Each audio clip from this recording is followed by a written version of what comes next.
चीन के राष्ट्रपति शी जिनपिंग ने कोरियाई युद्ध के 70 साल पूरे होने पर बड़ी स्पीच दी। जिनपिंग की इस स्पीच को अमेरिका के लिए चेतावनी माना जा रहा है, जो लगातार मौजूदा वक्त में साउथ चाइना सी में उसी को घेरने में लगा है। स्पीच में शी ने कहा कि नॉर्थ कोरिया ने इस झूठ को खत्म कर दिया था कि अमेरिका की मिलिट्री कभी हार नहीं सकती है। साल 1950 से 53 में दोनों कोरियाई देशों और साझेदारों के बीच युद्ध हुआ था।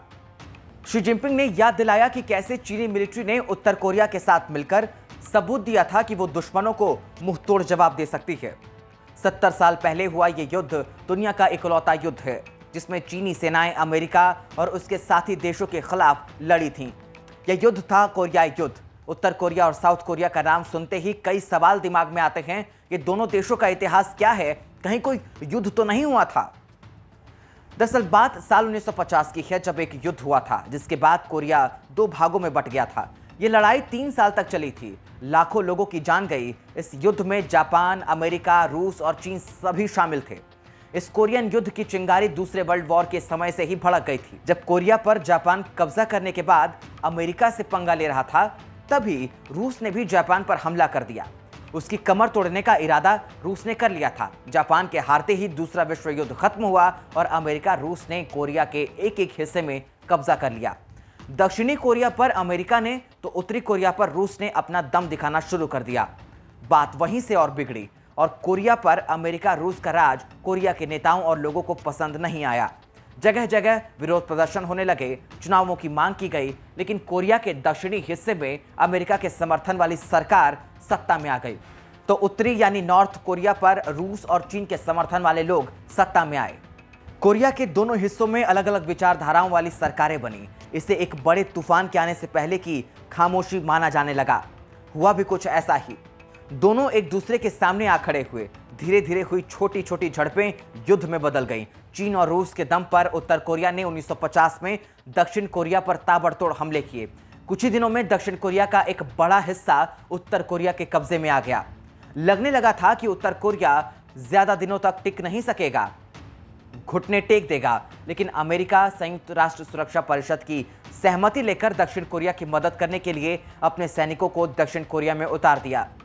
इस तरह अब वो सीधे तौर पर उत्तर कोरिया के खिलाफ खड़ा था। सबसे पहले उसने दक्षिण कोरिया के एक बड़े हिस्से को अपने कब्जे में लिया, फिर अपनी सेना को उत्तर कोरिया की ओर दौड़ा दिया। अमेरिकी सेना का इस तरह आगे बढ़ना चीन के लिए बड़ी चुनौती था। चीन में मजबूती से इन हालातों का सामना किया और उत्तरी कोरिया की तरफ अमेरिका के बढ़ते कदमों को रोकने के लिए अपनी कमर कस ली। चीन ने अमेरिका को मुंहतोड़ जवाब दिया। इसके तहत अमेरिका को पहली बार इस युद्ध में पीछे हटने की नौबत आ गई थी। अब यह युद्ध आम नहीं रह गया था, ये अब लंबा खींचने वाला था। हालांकि इस युद्ध में विराम लगाने के लिए ब्रिटेन चीन को मनाने में कामयाब हो गया, लेकिन अमेरिका पीछे हटने के लिए तैयार नहीं था। उत्तर कोरिया की तरफ से चीन और साउथ कोरिया की तरफ से अमेरिका अपनी अपनी सेना के साथ मोर्चे पर अड़े थे। हालांकि अब तक दोनों पक्षों को यह समझ आ गया था कि इस युद्ध का कोई नतीजा नहीं निकलना है। दोनों संधि का मूड बना चुके थे।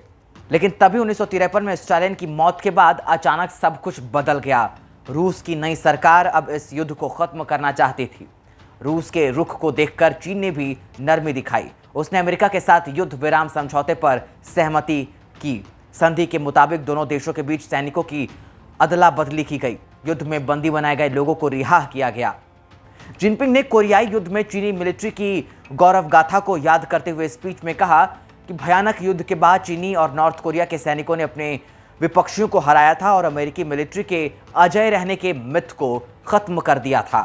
चीनी सेनाओं ने घुसपैठियों को 27 जुलाई 1953 को हुए समझौते के बाद बाहर खदेड़ दिया था। ये वीडियो आपको कैसा लगा हमें कमेंट करके जरूर बताएं। वीडियो को लाइक करें, शेयर करें और चैनल को सब्सक्राइब करना बिल्कुल भी ना भूलें। धन्यवाद।